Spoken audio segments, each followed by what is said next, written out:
अस्सलाम वालेकुम, मैं हूं शाहजेब खानजादा। कराची से कौमी असेंबली के हल्के NA 249 में सेनेटर फैसल वाउडा की छोड़ी हुई नशिस्त पर आज ज़िमनी इंतखाब हुआ है। सियासी लिहाज से ये एक बड़ा मुकाबला था जहां तहरीक इंसाफ, नून लीग, MQM, पीपल्स पार्टी और पाक सरजमीन पार्टी समेत कई जमातें आमने सामने थी। लेकिन जो नताइज सामने आ रहे हैं वो हैरान कर देने वाले हैं। 2018 में इंतखाब जीतने वाली तहरीक इंसाफ अब तक के गैर सरकारी और गैर हतमी नताइज में फिलहाल बहुत पीछे है और नून लीग के मिफ्ता इस्माइल को फिलहाल बढ़तरी नजर आ रही है। अब तक के गैर सरकारी और गैर हतमी नताइज के मुताबिक 276 पोलिंग स्टेशन में से 59 के गैर सरकारी और गैर हतमी नताइज आ गए हैं।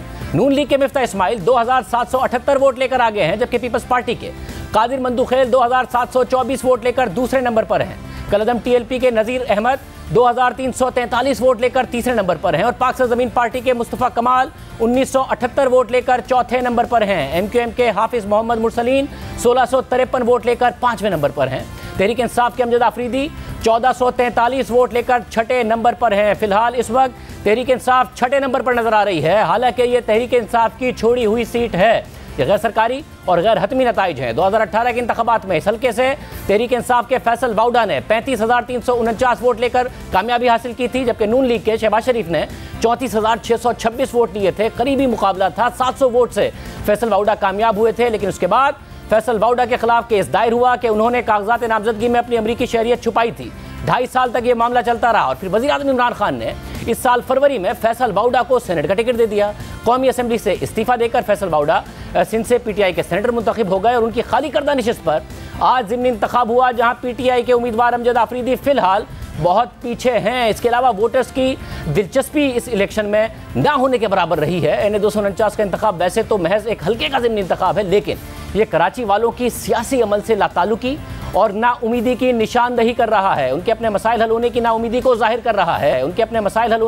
को जाहिर कर रहा है। इस हवाले से हम बात करेंगे। नून लीग के उम्मीदवार मिफ्ता इस्माइल साहब हमारे साथ मौजूद होंगे, तहरीक इंसाफ के उम्मीदवार अमजद आफरीदी हमारे साथ मौजूद होंगे, पीपल्स पार्टी के उम्मीदवार कादिर खान मंदुखेल से भी हम रब्ता करने की कोशिश कर रहे हैं और इस वक्त कसीम सईद हमारे नुमाइंदे हमारे साथ मौजूद हैं जो सारा दिन इस इलेक्शन को कवर करते रहे। इस वक्त इलेक्शन कमीशन में क्या सूरत हाल है, इतना लो टर्न आउट है, इलेक्शन कमीशन क्या सोच रहा है? कसीम बताइएगा इस वक्त क्या सूरत हाल है?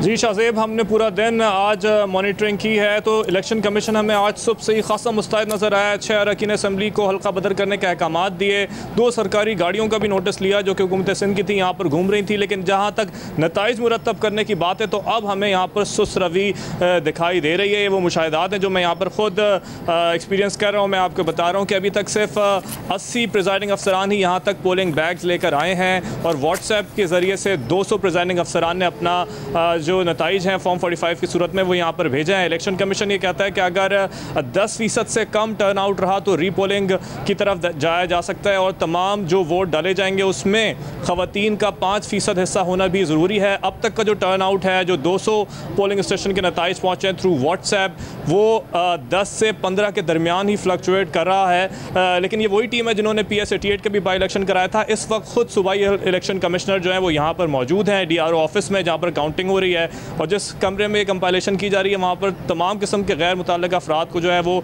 वहाँ से निकाल दिया गया। ख़ुद मीडिया को भी वहाँ तक रसाई इस वक्त नहीं दी जा रही है। PS 88 में ये था कि कुछ ना कुछ आपको इलेक्शन कमीशन की जानिब से, हुकाम की जानिब से नताइज बताए जा रहे थे, लेकिन अनलाइक PS 88 इस वक्त हम देख रहे हैं कि इलेक्शन कमीशन की जानिब से टोटल ब्लैकआउट है और अभी तक उनको 100% नतीजा मौसूल भी नहीं हुआ। उसकी एक वजह वो ये बताते हैं कि रोज़ा की वजह से अफ्तारी के बाद कुछ डिले आया है, जबकि जो उम्मीदवारों की तादाद है वो भी ज़्यादा है। 29 उम्मीदवार हैं जो कि इसमें हिस्सा ले रहे थे, तो वो इन्हीं 29 उम्मीदवारों के नताइज व्हाट्सएप के और फिर जो पेपर इनके पास आएगा फॉर्म 45 और 46 जिसमें बैलेट काउंट होगा, उन दोनों को मैच करने के बाद ये नताइज जारी कर सकेंगे। कसीम मुझे ये बताएगा, मैं देख रहा था आप सारा दिन आज इलेक्शन को कवर करते रहे, दूसरे नुमाइंदे जियो न्यूज़ के इस को कवर करते रहे और आप मुसलसल बताते रहे कि टर्न आउट बहुत ज़्यादा लो है। उसकी ज़ाहिर बहुत सारी वजूहात हैं, रमज़ान, गर्मी, आज वर्किंग डे था, साथ ही हमें नज़र आया कोरोना की वजह से भी। मगर क्या एक क्योंकि आप वैसे भी इस इलेक्शन को कवर करते रहे, क्या अदम दिलचस्पी है अवाम की कि जी हमारे मसाइल हल होने नहीं हैं? क्या ये भी एक वजह है जब आपने लोगों से बात की है कि इतना लो टर्न आउट है?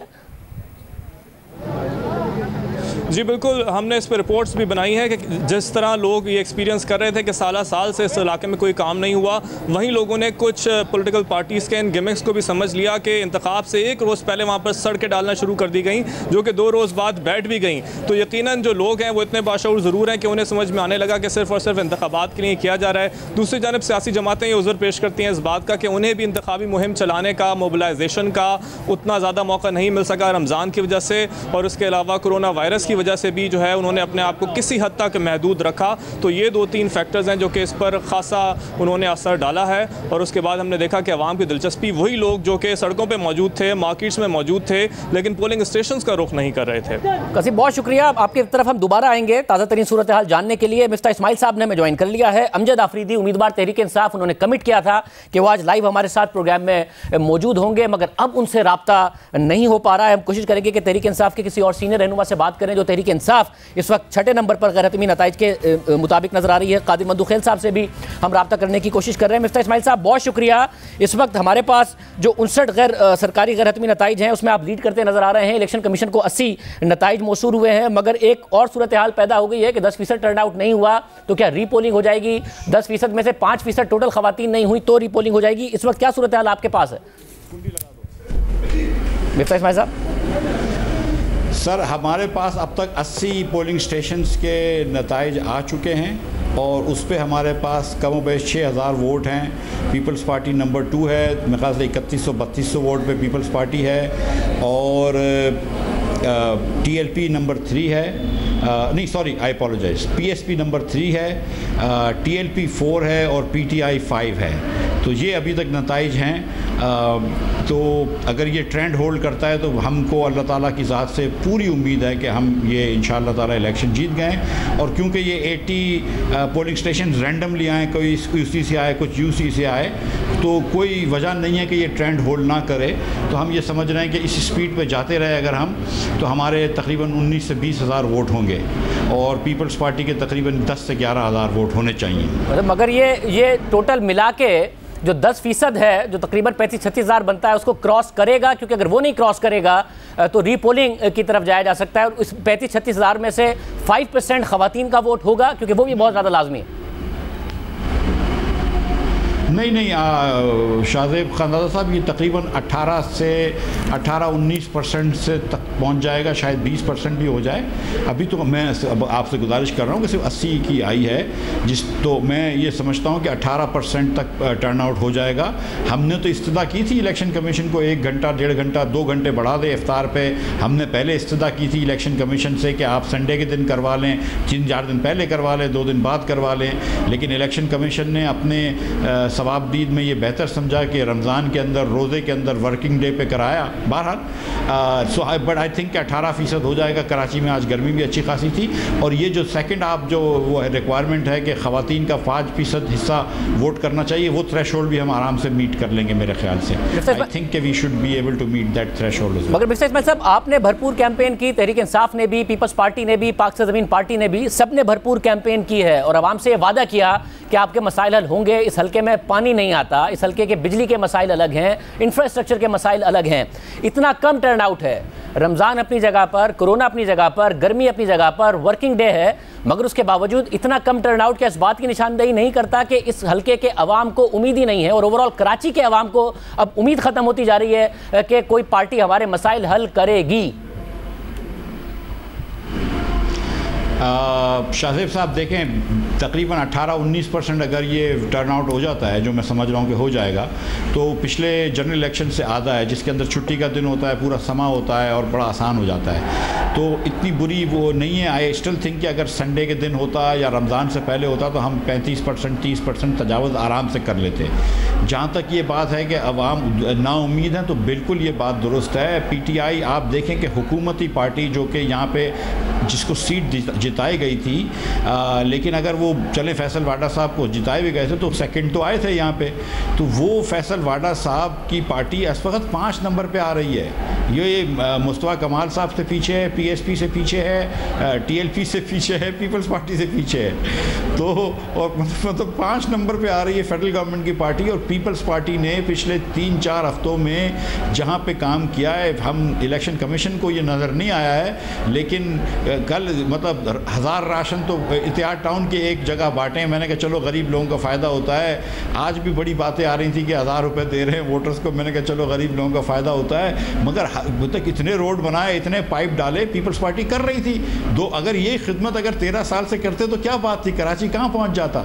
लेकिन पीपल्स पार्टी ने वो रविश तो नहीं छोड़ी कि जो पानी जो हल्के का है वो हल्के को नहीं देते और हाइड्रेंट लगा के बेच देते हैं पानी। तो अगर पानी की ये हाइड्रेंट वाले चोरी से रोक देते हाइड्रेंट की चोरी को तो बड़ा अच्छा होता। लेकिन ये कि मतलब अच्छी बात है कि कंपटीशन होगा, लोग काम करेंगे। पीपल्स पार्टी ने भी काम किया। 3 दिन पहले 4 दिन पहले पीटीआई भी यहाँ पे रोड बना रही थी, पीटीआई भी यहाँ पे पाइप डाल रही थी। इन्होंने जितने हर पे इस्तेमाल कर सकते थे कर लिए। लेकिन इमरान खान साहब ने जो महंगाई लेकर आए ना, ये बल्दिया के अवाम अफोर्ड नहीं कर सकते ड्राइंग रूम लग्जरी। ये डिफेंस की अवाम नहीं है कि सोच सकती है कि नहीं give him a chance, maybe he means well, he is so handsome, he is so acceptable to the rest of the world, you know, and all that. ये बल्दिया की अवाम है, ये बोलती है कि यार तुमने चीनी जो थी वो 55 रुपए की नवाज शरीफ ने 5 साल रखी थी, तुमने 110 की कर दी। आटा नवाज शरीफ 35 का छोड़ के गया था, तुमने 75 का कर दिया। पानी तुम नहीं देते हो, तुम्हारा MNA वो झूठ बोल के इलेक्ट हुआ था कि मैं अमरीकी शहरी नहीं हूँ। तो ये बल्दिया की अवाम तो इट्स यू नो वो तो ब्रास नकल्स है। ये मतलब सीधी सीधी बात करती है कि भाई तुमने जो बोला था वो वादे पूरे नहीं किए। साहब ये आपने जो तहरीक इंसाफ के हवाले से किया है, हम कोशिश करें कि तहरीक इंसाफ से इसका जवाब लें, मगर इस वक्त जो 62 हलकों का पोलिंग स्टेशन के नताइज गैर सरकारी और गैर हतमी सामने आ रहे हैं, उसमें पीपल्स पार्टी आपसे मार्जिन थोड़ा सा बढ़ गया है, आपसे आगे निकल गई है। मिफ्ता इस्माइल साहब आपके पास 80 पोलिंग स्टेशन का है, कादिर मंदू खेल साहब से भी रब्ता करने की कोशिश कर रहे हैं, तो ये आपके खिलाफ टर्न हो सकता है। तो तहरीक इंसाफ से तो आप कह रहे हैं कि उन्होंने कोई काम नहीं किया और वो लोगों के आगे एक्सपोज हो गई है इमरान खान साहब, मगर पीपल्स पार्टी बहरहाल आपसे क्लोज कंटेस्ट कर रही है इस वक्त। हम पीपल्स पार्टी से बहुत कंफर्टेबली आगे हैं, लेकिन हैविंग सेड दिस, वो पीपल्स पार्टी जो भी अपना रिजल्ट चेक करती है, लेकिन having said this, Peoples Party ने तो पिछले 3-4 हफ्ते में बहुत काम किया। ये पीपल्स पार्टी के लिए एक लेसन है कि अगर वो 13 साल में काम नहीं करा इन्होंने, 4 हफ्ते में काम किया, तो देखो 7-8% से ये 15% तक ले जाएंगे वोट। तो अगर ये काम कर रहे होते तो कितना अच्छा होता, और ये कितनी अच्छी बात होती कि पीपल्स पार्टी भी काम कर रही होती, नून भी काम कर रही होती, पीपल्स PTI भी काम कर रही होती।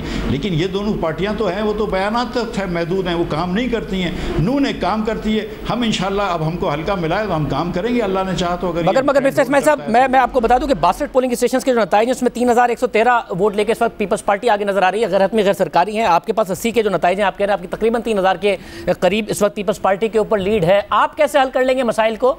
इस हल्के के अवाम को यही नहीं पता चलेगा कि जी सबको आजमाया, फिर मिफ्ता को भी आजमाया, उन्होंने भी कुछ नहीं किया, ना आपके पास हिंद हुकूमत है ना वफाक में हुकूमत है। आप कैसे हल कर लेंगे इस हल्के के पानी के मसाइल को, सड़कों के मसाइल को, कचरे के मसाइल को? शाहज़ेब भाई, मैं तो अलल ऐलान कहता हूं कि मेरी तवज्जो सड़कों पे नहीं होगी, मेरी तवज्जो कचरे पे नहीं होगी, मेरी तवज्जो सिर्फ पानी पे होगी, जो कि इंसानी बुनियादी ज़रूरत है। और ये अगर ये रियासत पानी भी नहीं पहुंचा सकती अपनी शहरियों को, तो ये रियासत क्या कर रही है? और इसमें बड़ा आसान तरीका है कि आपने यहाँ पे 24-25 गैर कानूनी हाइड्रेंट्स लगा रखे हैं, आप वो पानी लेकर बेच रहे हैं, आप मतलब उन लोगों को प्रेफरेंस दे रहे हैं जिनको आपने हाइड्रेंट्स दे रखे हैं, और बल्दिया की गयूर आवाम को आप बोलते हैं कि आप उनसे पानी खरीदो। ये कौन सी लॉजिक है? मुझे दुनिया के अंदर कहाँ हाइड्रेंट्स होते हैं? आप लाइन में पानी आने दें, लोगों को पानी दे दें। आप जो भी चारा जोई करनी होगी कानूनी वो हम करेंगे इंशाअल्लाह ताला, और पानी लेकर आएंगे। ये हमने वादा किया है, हम इस अपने वादे पे खड़े रहेंगे। बहुत शुक्रिया मिस्टर इस्माइल साहब की गुफ्तगू आपने सुनी। हम कोशिश कर रहे हैं तहरीक इंसाफ का, पीपल्स पार्टी का मौक़िफ़ भी इस पर मालूम करें। मुस्तफ़ा कमाल साहब को भी हम प्रोग्राम में लाइनअप करने की कोशिश कर रहे हैं। प्रोग्राम में एक ब्रेक शामिल करते हैं, जो ताज़ा तरीन नताइज हैं वो भी आपके सामने रखेंगे एक ब्रेक के बाद।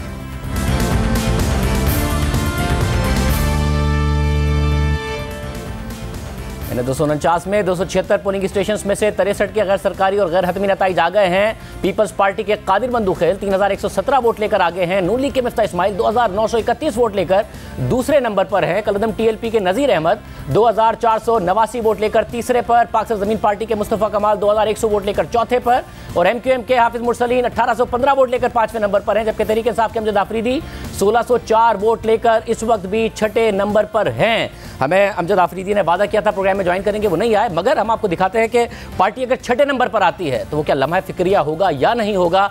गवर्नर सिंध इमरान इस्माइल साहब ने इस हवाले से किया। इस पे लम्हा फिक्रिया होगा पाकिस्तान तहरीक इंसाफ के लिए अगर ये 6ठे नंबर पे आते हैं। अगर कोई टाइट मुकाबला होता है तो उसको देखा जा सकता है, बिकॉज पहले भी बहुत टाइट मुकाबले के साथ फैसल वाटर साहब इसको जीते।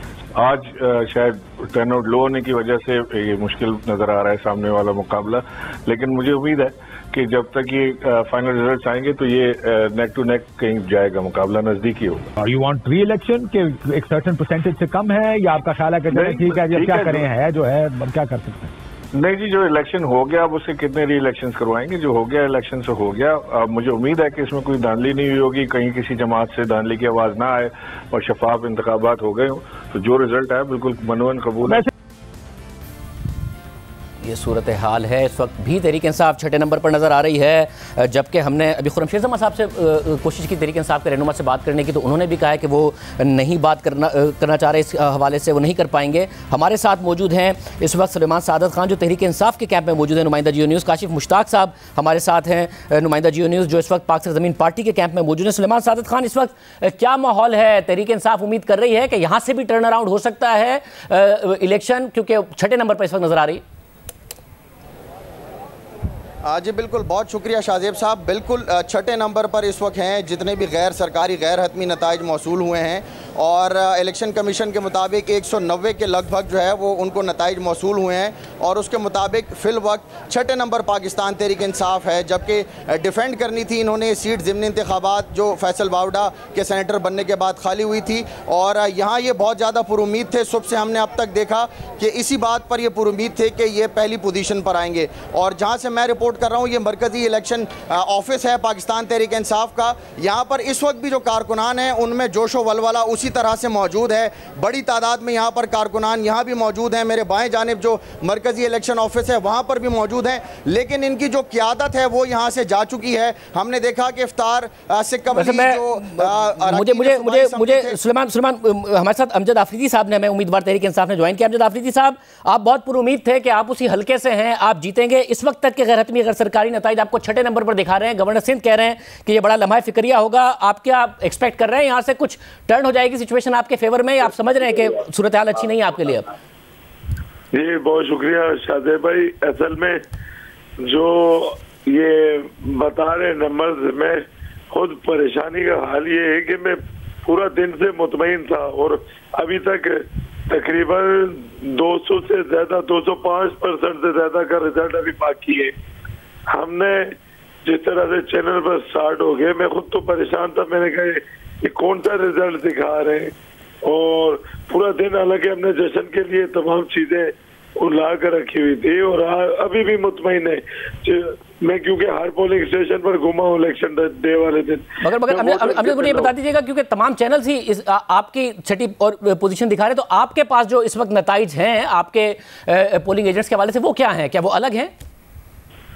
देखिए, मेरे पास अभी तक 15 से 20 पोलिंग स्टेशन के रिजल्ट आए, और उसमें भी ये जो आप रिजल्ट बता रहे हैं इनसे बेहतर है अभी लड़के वो आ रहे हैं, उनको लगाए हुए, वो रिजल्ट अभी तक मिले नहीं है उन्हें, तो वो आ जाते हैं, हम फिर काउंट करके फिर बात करते। देखिए, जमीन आसमान का फर्क है। अगले शायद 50 पोलिंग स्टेशन में, 60 पोलिंग स्टेशन में हम इनसे ज्यादा हो, इनसे डबल हो, और तो ये अभी तक 205 पोलिंग स्टेशन एक तरफ है, और 50 पोलिंग स्टेशन पर हम ये रिजल्ट डिक्लेयर कर रहे हैं। मगर आपके पास 15 से 20 ही क्यों आए हैं अभी तक, और आप क्यों उम्मीद कर रहे हैं फिर कि या तो होता कि आपको कम से कम आपके हल्के से एक रिपोर्ट होती, कोई आपके पोलिंग एजेंट्स ने कहा होता, आप फिर भी ऊपर उम्मीद है कि ये टर्न अराउंड हो जाएगा? किस बुनियाद पर है?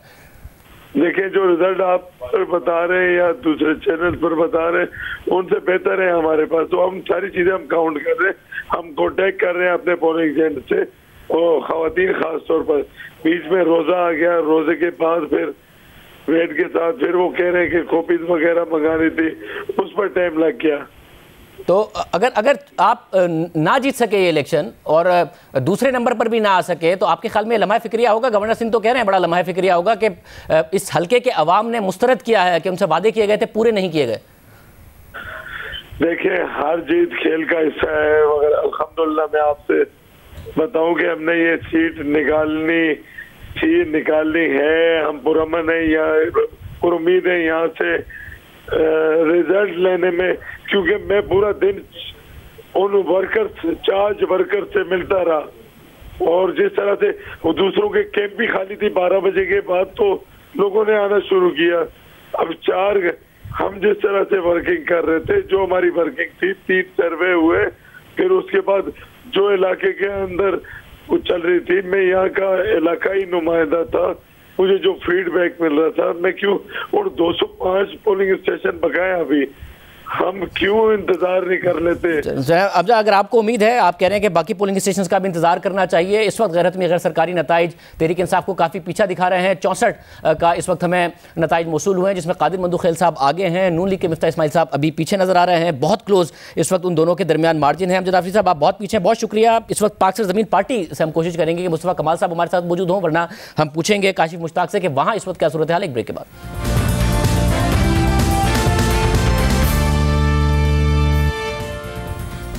अब तक 64 गैर सरकारी गैर हतमी नताइज 64 पोलिंग स्टेशन के आए हैं। पीपल्स पार्टी के कादिर मंदुखेल 3125 वोट के साथ लीड कर रहे हैं। मिफ्ता इस्माइल 2939 वोट के साथ दूसरे नंबर पर हैं। मिफ्ता इस्माइल का दावा था कि उनके पास 80 पोलिंग स्टेशन के नताइज आए हैं, जिसमें वो तकरीबन 3000 से लीड कर रहे हैं, जबकि तहरीक इंसाफ के अमजद आफरीदी का कहना है कि उनके पास तो अभी 15 से 20 पोलिंग स्टेशन के ही रिजल्ट आए हैं, बहुत सारा बाकी है। कादिर मंदुखेल साहब, उम्मीदवार पाकिस्तान पीपल्स पार्टी से हमारे साथ मौजूद है। मंदुखेल साहब, बहुत शुक्रिया।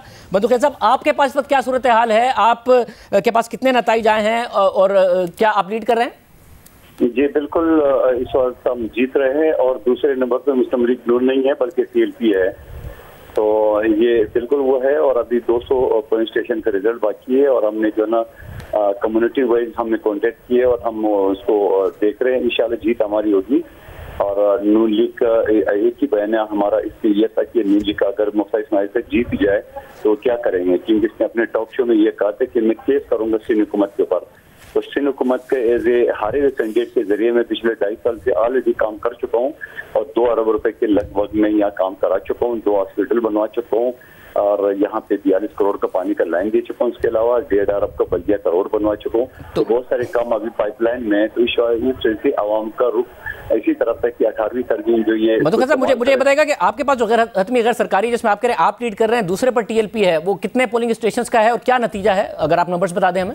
जी एग्जैक्ट तो मैं आपको नहीं देता। 48 पोलिंग स्टेशन के मुताबिक तो दूसरे नंबर पर टीएलपी है, लेकिन टीएलपी से आगे नहीं बढ़ेगी, हम ये लीड करेंगे इंशाल्लाह। आपको उम्मीद है कि आप लीड करेंगे और उसके बाद आप जीतें या हारें, इस हल्के के अवाम के ने अपने सर्वेज में भी कहा कि पानी सबसे बड़ा मसला है, सड़कें बहुत बड़ा मसला है, कचरा बहुत बड़ा मसला है। पीपल्स पार्टी से काफी शिकायत भी की। आप ये मसाइल हल करेंगे जो भी स्टेटस होता है आइंदा? बिल्कुल बिल्कुल करेंगे। हम पहले हार के भी हमने सारे मसाइल हल किए, जो कि वो के ये जो डिस्ट्रिक्ट नाजिम है या MP MNA है उनके जरिए होना था। अब सिंध हुकूमत बाकायदा 34 करोड़ माहाना जो है ना वो डील देती है, उसके बावजूद अब आवाम जान चुकी है 18वीं तरमीम के जरिए कि वो पीपल्स पार्टी काम कर सकती है, पीपल्स पार्टी ये मसाइल कर सकते हैं उसमें। बहुत शुक्रिया। कादिर मंदुखेल साहब कह रहे हैं कि उनके पास पीपल्स पार्टी लीड कर रही है, दूसरे पर टीएलपी है, तीसरे पर नून लीग है। हमारे पास जो नताइज सामने आए हैं उसमें 65 के गैर सरकारी 65 पोलिंग स्टेशन के गैर सरकारी और गैर हतमी नताइज आए हैं, जिसमें पीपल्स पार्टी के कादिर मंदुखेल साहब लीड कर रहे हैं। मिफ्ता इस्माइल साहब दूसरे नंबर पर हैं। मिफ्ता इस्माइल साहब कह रहे थे कि उनके पास 80 पोलिंग स्टेशन के नताइज हैं, जिसमें वो तकरीबन 3000 की उनकी लीड है। इस वक्त PSP का क्या माहौल है, क्योंकि मुस्तफ़ा कमाल साहब यहाँ पर खड़े हुए हैं, हम कोशिश करेंगे उनसे भी रब्ता करें एक ब्रेक के बाद।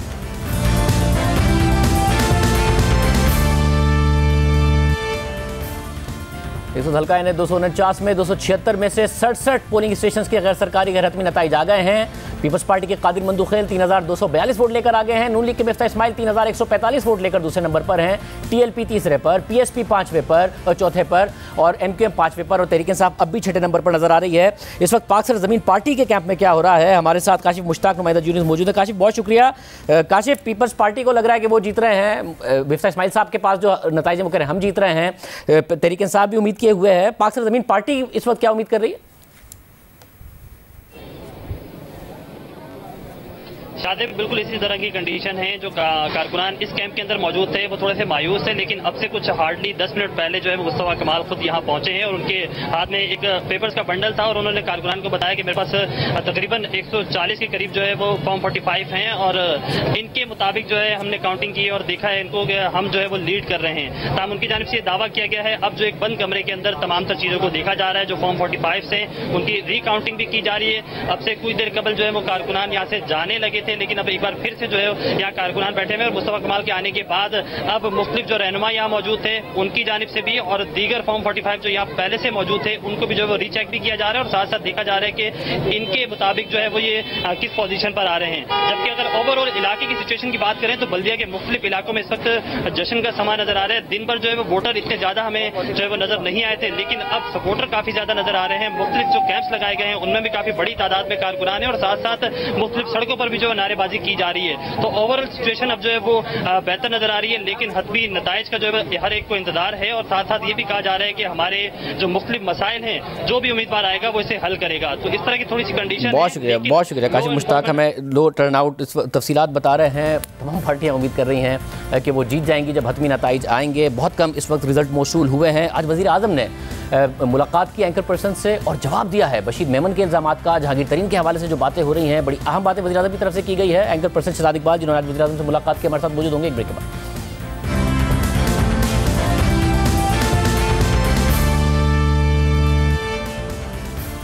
साबिक DGFIA बशीर मेमन ने नया पेडोरास बॉक्स खोल दिया है। बशीर मेमन ने वज़ीर आज़म इमरान खान, वज़ीर कानून फ़रोग़ नसीम, मुशीर बराए एहतसाब शहजाद अकबर और वज़ीर आज़म के प्रिंसिपल सेक्रेटरी आज़म खान पर बराह रास्त इल्ज़ाम लगाया है। हुकूमत इन इल्ज़ामात की तरदीद कर रही है और आज वज़ीर आज़म ने भी इस इल्ज़ाम की तरदीद की है।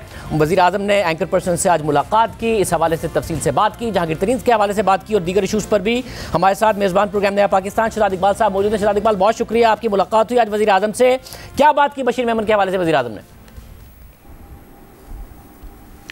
जी शाज़ेब, अगर इजाज़त दें उस तफसील में जाने से पहले सिर्फ मैं कमेंट इलेक्शन पे करना चाहूँगा। आज मैंने दोपहर को भी ये कहा था कि अगर आज पाकिस्तान तहरीक-ए-इंसाफ ये नशिस्त हार जाती है तो फिर PTI के अंदर से सवाल उठेंगे, आवाज़ उठेगी कि आपने फैसल वावडा को सेनेटर बनाने के लिए एक कौमी असम्बली की सीट कॉम्प्रोमाइज़ कर दी, सेक्रीफाइस कर दी, एक ऐसी सीट जिस पर हम सर्टेन नहीं थे कि जीत सकेंगे। और आपको मैं बताऊं, अभी मुझे 2 से 3 लोगों का फ़ोन आया तहरीक-ए-इंसाफ का कि जब आप तज्जिया दे रहे थे, आप PTI को उस वक्त दूसरे नंबर पर देख रहे थे अगर PTI हारती, लेकिन छठे नंबर पर आने के बाद यकीनन PTI में ये बेचैनी होगी कि सेनेटर बनाने के लिए फैसल वावडा साहब को आपने ये कौमी असम्बली की सीट कुर्बान कर दी है। तो अब ये आवाज़ उठना शुरू हो गई है। मैं चाहता था कि इस पर मैं आपको कमेंट दे दूं क्योंकि PTI के लोगों का ये मौक़िफ़ था।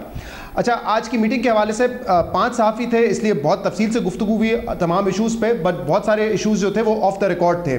ऑन द रिकॉर्ड जो 2-3 बातें थी वो मैं आपको बता देता हूँ, और उनमें से एक बात बशीर मेमन के हवाले से थी, क्योंकि वज़ीर आज़म चाहते थे कि कौम तक उनका मौक़िफ़ पहुँचे। बेबुनियाद कहा है उनके तमाम इल्ज़ामात को, कहा कि झूठ कह रहे हैं वो। कोई ऐसी डिस्कशन काजी फ़ाइज़ ईसा, जस्टिस काजी फ़ाइज़ ईसा के हवाले से ना वज़ीर आज़म ने की है बशीर मेमन साहब से, ना ही हुकूमत ने ये की है। ये 2 टोक मौक़िफ़ था उनका कि हमने इस इशू पर कभी भी बशीर मेमन साहब को नहीं कहा कि आप रेफरेंस बनाने के लिए तहकीकात शुरू करें जस्टिस काजी फ़ाइज़ ईसा के हवाले से। फिर मैंने स्पेसिफिकली कहा, मैंने कहा कि सिर्फ इस हवाले से नहीं, दूसरे जो PMLN के रहनुमा है, पीपल्स पार्टी के रहनुमा है, उस हवाले से भी बशीर मेमन साहब ने इल्ज़ाम लगाया कि उनके खिलाफ तहकीकात का आगाज़ करने के लिए आपने बराह रास्त दबाव डाला है उन पर, और आपने मरियम नवाज़ के ऊपर कहा कि दहशतगर्दी का मुकदमा दर्ज किया जाए क्योंकि फर्स्ट लेडी की एक पिक्चर सोशल मीडिया पे लीक हो गई थी। इसको भी कैटेगोरिकली वज़ीर आज़म ने डिनाई किया। उन्होंने कहा कि ऐसा मुमकिन ही नहीं है कि मैं पॉलिटिकल विक्टिमाइजेशन के लिए इस हद तक जाऊंगा या किसी भी हद तक जाऊंगा। उन्होंने कहा कि मैंने कभी भी ऐसी कोई बात नहीं की, सिर्फ एक फ़र्द के हवाले से हमने तहकीकात को कहा था और वो ख्वाजा आसिफ हैं। ख्वाजा आसिफ के हवाले से हमने ये कहा था बशीर मेमन साहब को कि इस बात की तहकीकात करें कि कैसे एक शख्स जो कि डिफेंस मिनिस्टर था, फॉरेन मिनिस्टर था, उसने बाहर ममालिक का इकामा रखा हुआ था और वहाँ से तनख्वाह विड्रॉ कर रहा था। इसकी तहकीकात का वो कह रहे थे कि हमने कहा था, और ये बात हम पहले कैबिनेट में भी डिस्कस कर चुके हैं। कैबिनेट में इस बात पर बाकायदा फैसला हुआ था कि इसकी तहकीकात की जाएगी, तो ये कोई ढकी छुपी बात नहीं है, ये बात पब्लिक डोमेन में है। फिर उन्होंने कहा कि जब आते थे मेरे पास बशीर मेमन साहब, उनका एक ही इंटरेस्ट होता था कि वो ओमनी ग्रुप के हवाले से और जरदारी साहब के जो फेक अकाउंट केस था उस हवाले से वो मुझे डिटेल्स बताते थे कि JIT में क्या पेशरफ्त हो रही है, क्या प्रोग्रेस है इन्वेस्टिगेशन में, और उनकी कोई दिलचस्पी नहीं होती थी, बस बशीर मेमन साहब मुझे ये आके ज़रूर बताते थे। उनसे मजीद जब पूछा गया तो उन्होंने बुनियाद बताई कि ये फ़ाइज़ ईसा साहब के खिलाफ रेफरेंस कैसे आया था। उन्होंने कहा हमारे पास इन्फॉर्मेशन आई, फिर हमने बेहतर समझा कि supreme judicial council forum right forum है, तो हमने ये मामला वहाँ भेज दिया, और इसीलिए यही रीज़न था इसके पीछे, और किसी को हमने नहीं कहा था तहकीकात का। लेकिन जो तासुर मिल रहा है हुकूमत की जानिब से शाहजेब इस वक्त, वो सेटिस्फाई नहीं लग रहे। जो फाइनल जजमेंट आई है रिव्यू पिटिशन की, उससे वो मुतमईन नहीं लग रहे, और उनका ये ख्याल है कि इसमें मजीद अवामिल भी शामिल थे। अच्छा, मुझे साथ में बताएगा, जहांगीर तरीन के हवाले से भी सवाल जवाब रिपोर्ट हुए हैं, क्या बात हुई एग्जैक्टली, क्या कह रहे हैं वज़ीर आज़म? देखिए, आज तो पहले उन्होंने बताया कि अगर सियासत में मेरा कोई दोस्त रहा है तो वो जहांगीर खान तरीन है, और क्वालिटीज़ भी उनकी बताई कि उन्होंने बड़ी कुर्बानियाँ दी हैं, वर्कहॉलिक हैं। लेकिन जब ये सारा शुगर का मामला हुआ कि हमने एक्सपोर्ट करने का फैसला किया, चीनी की कीमत बढ़ी, सब्सिडी दी गई और उसमें शेयर जहांगीर खान तरीन का काफ़ी ज़्यादा था, फिर वो डबल बुक्स की कहानी जब ये सामने आई तो उसके बाद हमारी इन्वेस्टिगेशन आगे बढ़ती रही है। और ये जो भी रीसेंट मामला है, उन्होंने बताया कि ये रीजंस थे। उनसे मैंने पूछा भी कि क्या जो जहांगीर खान तरीन साहब का इल्ज़ाम है कि आईबी ने एक रिपोर्ट पेश की थी और उस रिपोर्ट में ये बताया गया था कि तरीन साहब कुछ एमपीएस एमएनएस के साथ मिलकर साजिश कर रहे हैं, तो वज़ीर आज़म ने कैटेगोरिकली डिनाई किया कि ऐसी कोई रिपोर्ट ना आईबी ने बनाई है ना मुझे पेश की है, और ये वजह नहीं है मेरे और तरीन साहब के ताल्लुकात ख़राब होने की, वो शुगर का मामला ही है। इस पर उन्होंने बताया कि जब राजा रियाज साहब आए थे तो उनकी डिमांड ये थी जुडिशल कमीशन बनाया जाए, लेकिन उस डिमांड को नहीं माना। हमने अली जफ़र साहब को अपॉइंट किया है कि वो तहकीकात करेंगे, सारे मामले को देखेंगे, और अगर कहीं विक्टिमाइजेशन हो रही है तो फिर वो वज़ीर आज़म को इस हवाले से रिपोर्ट करेंगे। एक सवाल बड़ा इंटरेस्टिंग हुआ कि जो लोग इस वक्त सामने आ चुके हैं, वो ढके छुपे अंदाज में नहीं बात कर रहे, वो सामने आके कह रहे हैं कि हम या तो we will swim with Jahangir Tareen और we will drown with Jahangir Tareen. तो इस पर वज़ीर आज़म का जब मौक़िफ़ मांगा गया, वज़ीर आज़म ने कहा कि फिर अगर मेरी हुकूमत जाती है तो जाए, मुझे इसकी परवाह नहीं है। डॉक्टर रिजवान के हवाले से सवाल हुआ कि उनको तहकीकात से क्यों हटाया, अगर आप कह रहे हैं कि इस मामले पर कॉम्प्रोमाइज़ नहीं होगा और इंसाफ होगा, तो उन्होंने कहा कि डॉक्टर रिजवान को हमने नहीं हटाया है, हमने सिर्फ अबू बकर साहब को तफ्तीशी टीम में शामिल किया है। डॉक्टर रिजवान के हवाले से कैटेगोरिकली उन्होंने कहा कि वो इस तहकीकात का अभी भी पार्ट है, वो इस तहकीकात का हिस्सा है, उनको नहीं हटाया गया है। मुझे फिर साथ में बताइएगा, तहरीक लब्बैक के हवाले से भी आज बात हुई है वज़ीर आज़म से? जी बिल्कुल, इस हवाले से सवाल हुआ और उन्होंने अपना मौक़िफ़ दोहराया। उन्होंने कहा हुकूमत अपनी पोजीशन पर डटी हुई है, रियासत को ब्लैकमेल करने की इजाज़त किसी भी जमात या किसी भी ग्रुप को नहीं दी जाएगी, और उन्होंने ये भी कहा कि हसास मजहबी मामलात पर एक्सप्लॉइट नहीं किया जा सकेगा सिचुएशन को। तो वो अपनी पोजीशन पे डटे हुए हैं। वो कह रहे हैं जो हुकूमत की पोजीशन थी कि किसी भी ग्रुप को ब्लैकमेल करने की इजाज़त नहीं होगी, वो उस पर कायम है। बहुत शुक्रिया शाहज़ेब साहब की गुफ्तगू आपने सुनी। आज के प्रोग्राम में इतना ही, इजाज़त दीजिए। अल्लाह।